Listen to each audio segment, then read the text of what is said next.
एक राजा की दो संतानें, लेकिन भाग्य, किस्मत, नसीब अपना अपना है।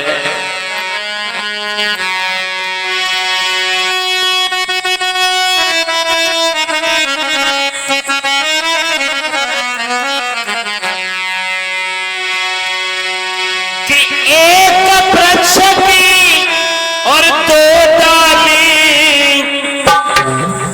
पर किस्मत जुदा जुदा है, और एक डाली जाए हवन में, एक से जल रही चिता है। एक डाली जाए हवन में,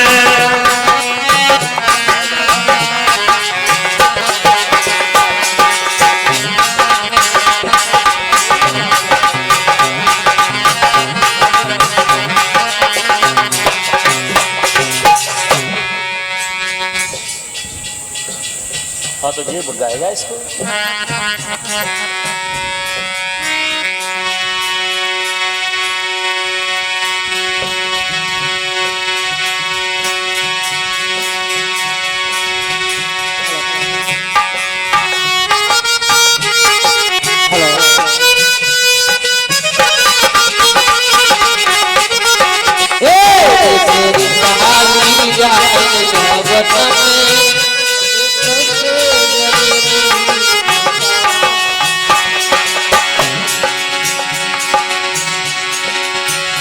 एक डाली जाए हवन में, एक से जल रही चिता है। एक डाली जाए हवन में, एक से जल रही चिता है। एक पत्थर के दो टुकड़े पर किस्मत जुदा जुदा है। एक पत्थर के दो टुकड़े पर किस्मत जुदा जुदा है। एक पत्थर के दो टुकड़े पर किस्मत जुदा जुदा है। एक पत्थर के दो टुकड़े पर किस्मत जुदा जुदा है।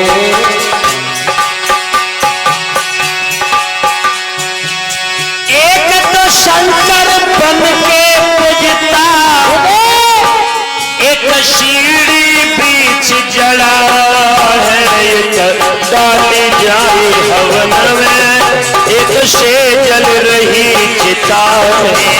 एक डाली जाए हवन में, एक से जल रही चिता है। एक डाली जाए हवन में, एक से जल रही। और एक बाप की दो संतानें, किस्मत जुदा जुदा है। एक बाप के संतानें, किस्मत जुदा जुदा है।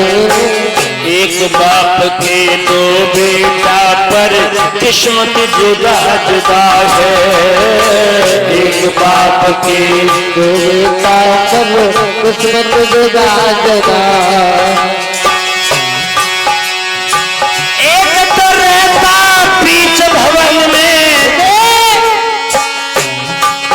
एक बन के बीच पड़ा है। एक डाली जाए हवन में, एक से जल रही चिता है।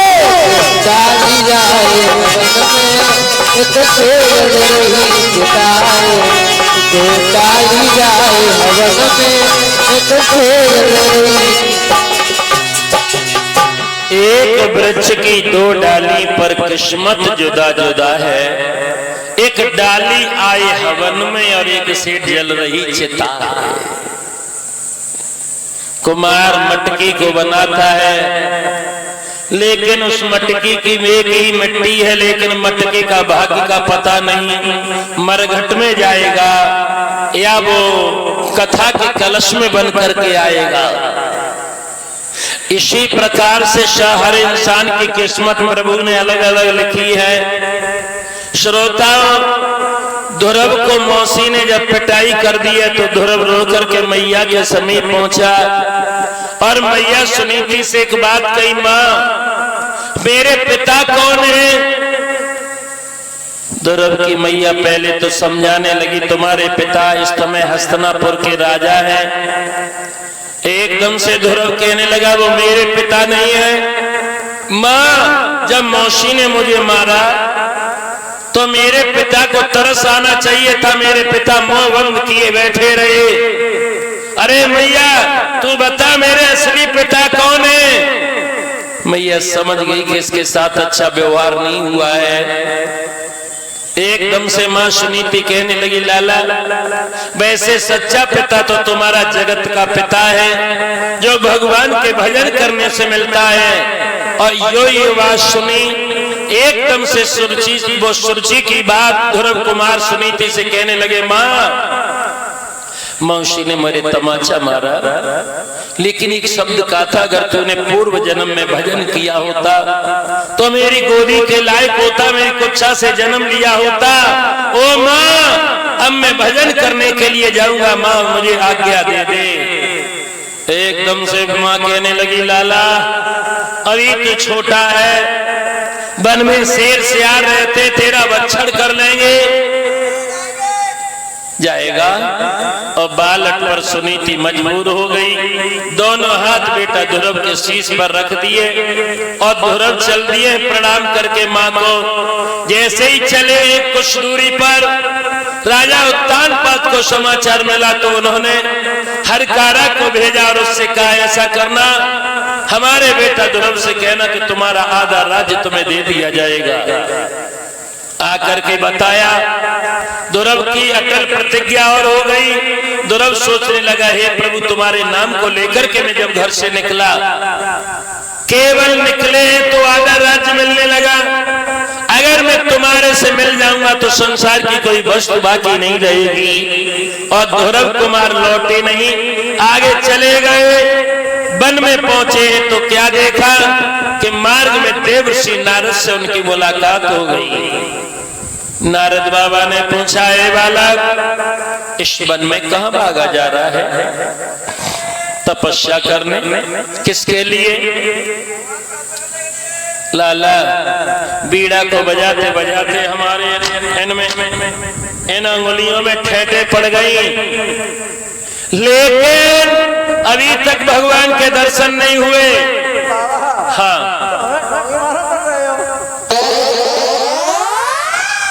क्या कहा? तू बहुत हटीला बालक है। एक बात बता मुझे, तू अकेला है दो चार है?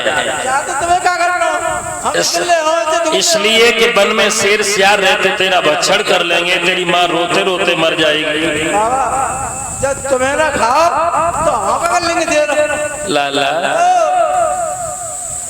वन में जाएगा, बिल्कुल मानेंगे। तेरा गुरु कौन है रे? गुरु? हाँ, जो हमारा गुरु खाओ। गुरु नहीं जानता है? हमारा गुरु खाओ। एकदम से प्रणाम करके ध्रुव उन्हीं के चरणों में गिर पड़े और कहने लगे, आज से आप ही मेरे गुरु हो, हम तेरे गुरु। जो बोले वही ताला खोले। तो खोलेंगे। लाला अगर तूने अपना गुरु मुझे समझा तो सुन, मैं तेरे कान में द्वादश मंत्र का जाप वो फूंक रहा हूं, ओम नमो भगवते वासुदेवा। और इतनी कह करके फूंक मार दी और कहा, इस मंत्र को जाकर के यमुना के किनारे तुम जपना, ये गुरु का आशीर्वाद है, एक न एक दिन तुम्हें परमात्मा जरूर मिल जाएगा। जय हो। और प्रणाम किया नारद को और निकल पड़े हैं ध्रुव। यमुना के किनारे गए तो एक कैथ का फल पड़ा हुआ था, उसके फल के गूदा को खाया और खाने के बाद भक्तों उन्होंने समाधि लगाई। दूसरे दिन समाधि जमुना का जल पिया। अब ये 2 दिन की समाधि कर ली, तीसरे दिन बिना खाए पिए ये समाधिस्थ हो गए। 1 महीने की जब समाधि इनकी हो गई तो इंद्र का सिंहासन हिलने लगा। इंद्र ने अप्सराओं को भेजा, और कहा कि जाओ मृतलोक में कौन ऐसा धर्मात्मा हो गया, उसका सत्य दिखा करके आओ। माता बहन भाई बंधुओं, जिस समय ये अप्सरा को आई है और इन्होंने जैसे ही ध्रुव को देखा, मन में विचार करने लगी, और ही बहना ये तो तुच्छ सा छोटा सा बालक है, अरे इसे तो ऐसे ही इसकी समाधि तुड़वा देंगे।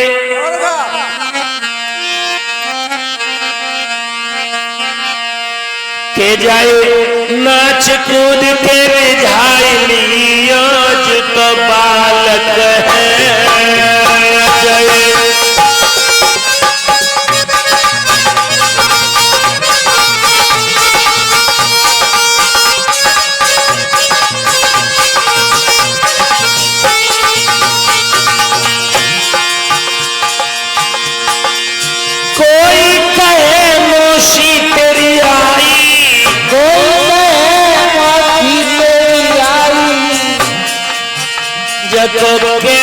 सत्य दिखाई दी और जितना बालक है, जितना सत्य दिखाई दी और जितना बालक है, सत्य दिखाई दी और जितना बालक है। ध्रुव के कान पर जाती और कहती, देखते ध्रुव आंखें खोल, तेरी मौसी आ गई। लेकिन बेटा ध्रुव पर भक्तों कोई प्रभाव नहीं पड़ रहा है और सोचने लगी ऐसे आंखें नहीं खोलेगा, इसे भयभीत करो। अरे शर्म कहीं पे डर पावे,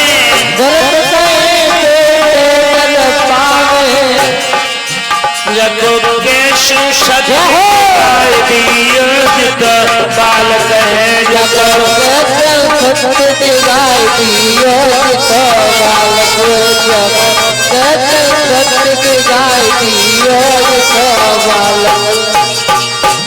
जो प्रयास किया लेकिन प्रयास वक्त तो सफल नहीं हो पाए। अब जब सफल नहीं हो पाए तो अप्सराएं चली गई। देवराज इंद्र को सारा समाचार बताया। अब की बार मेरे ध्रुव ने क्या किया,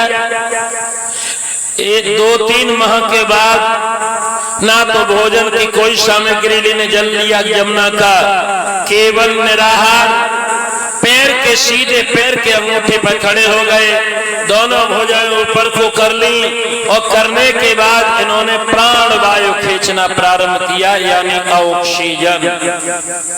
और संसार में पृथ्वी में ऑक्सीजन की कमी हुई तो चारों तरफ बिना श्वासों के त्रायमाम मच गया। अरे जल्ला ध्रुव ने करो कहा,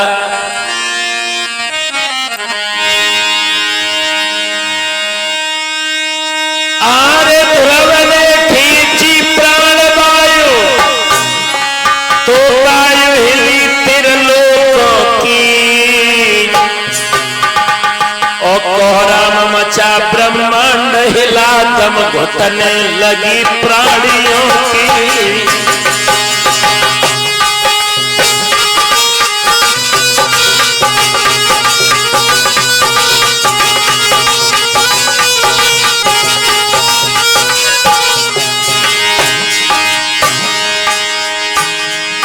जीवों की आंखें पथर आई, एड़ियां रगड़ झटपटाए उठे, हिल गया इंद्र का सिंहासन, जलवासी भी दिल में ला उठे।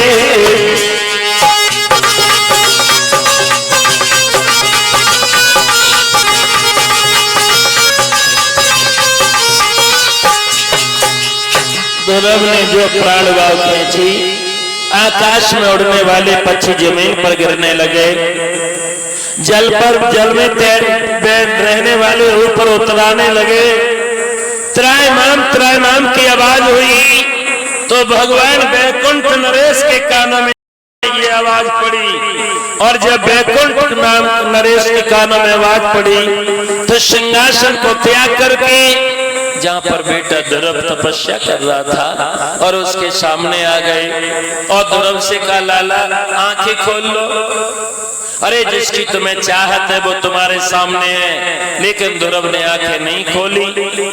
मेरे भगवान समझ गए कि ये ध्रुव आंखें खोलेगा भी नहीं। क्यों? क्योंकि हम जो बाहर खड़े हैं मेरा दूसरा रूप इसके हृदय में अंतःकरण में से दिखाई दे रहा है, ऐसे नहीं खोलेगा। कैसे खोलेगा? मेरे लीलाधारी भगवान विष्णु ने क्या किया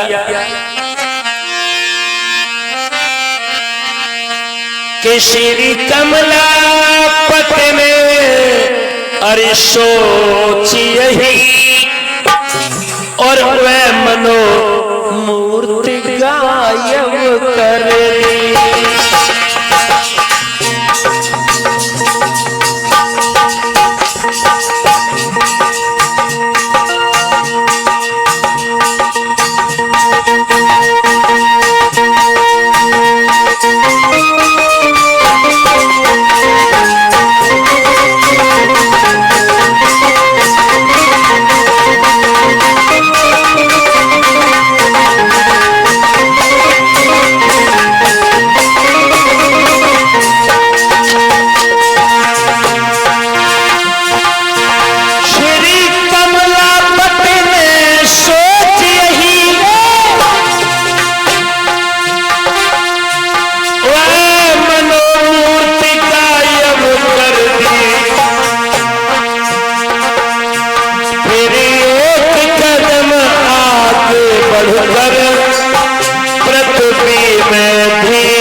भगवान ने जैसे ही धरती में ठोकर दी, जो भक्तों पृथ्वी हिली, ध्रुव के नेत्र खुल गए।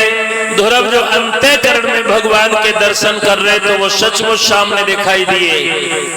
चार भुजाएं हैं, एक में शंख, एक में चक्र, एक में पद्म, एक में गदा, गोला चेहरा, सोने का मुकुट, लंबी भुजाएं, चौड़ी छाती, पैरों पर लिखा है अहम ब्रह्मास्मि। जो ध्रुव ने देखा, बेचारा बोध बालक देखता ही रह गया, कुछ नहीं बोला। अब जब कुछ नहीं बोला तो भगवान समझ गए ये बोलेगा नहीं। क्यों? क्योंकि उस पर गणेश और सरस्वती की मेहरबानी नहीं है। शंख वाले हाथ को लिया, ओठों से लगाया और कहा, लाला तू कितना सुंदर है। और जो शंख का हाथ लगा, सो ध्रुव दोनों हाथ जोड़ करके बोलने लगा, गुरुदेव आ गए तुम, आ गए। एकदम से कहा, मैं आ गया हूं तुम्हारी तपस्या देख के, बेटा मांग लो। एकदम से ध्रुव कहने लगा, मैं मांगूंगा नहीं। क्यों? इसलिए नहीं मांगूंगा, मैंने तपस्या मांगने के लिए नहीं की है। मैं तो यहां से जाऊंगा भगवान, अपनी मौसी से कहूंगा, मौसी में भजन करके वापस आ गया हूं। अरे मैया गोद में बिठाओ। और मांगने के लिए जो इनकार किया ध्रुव ने, भगवान और प्रसन्न हो गए। कहने लगे, लाला बिन मांगे मोती मिले और मांगे मिले न भीख। तुमने हमसे कुछ नहीं मांगा तो तुम्हारी इस भक्ति पर मैं बहुत प्रभावित हूं। जाओ, बिन मांगे मैं तुम्हें दे रहा हूं। तुम्हारे पिता अयोध्या के राजा उत्तानपाद जब राज्य को छोड़ करके जाएंगे तो निर्विघ्न राज्य तुम 36,000 वर्ष तक करोगे, और 36,000 वर्ष के बाद तुम मृत्यु को पाकर के मेरे लोक में आओगे। वह लोक तुम्हारे नाम से ध्रुव लोक जाना जाएगा। इतना भगवान ने दिया। तो दोनों हाथ जोड़ करके एकदम से प्रार्थना करते हुए ध्रुव बोले, सब लोग ताली बजा के बोलियो कि मेरा कोई न सहारा बिन तेरे, और गुरुदेव समरिया मेरे। ओ मेरा कोई न सहारा बिन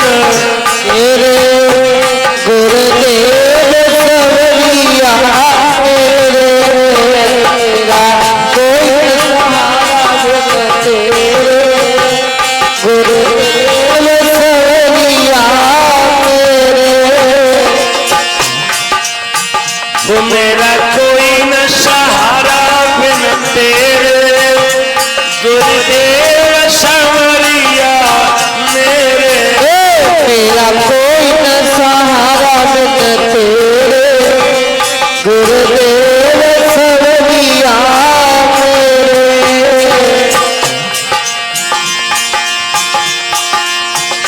ये माता पिता सुत नारी पिता सुत नाती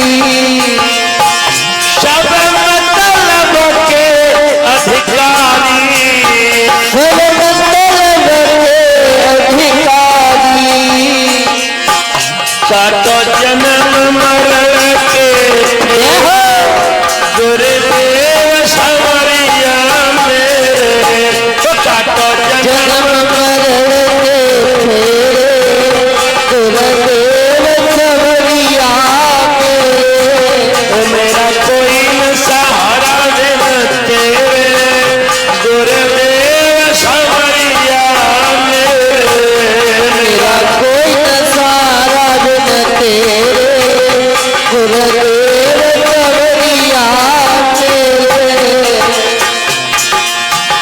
जिस दिन से इस जग में आया जिस दिन से इस जग में आया विषयों ने मन को भरमाया।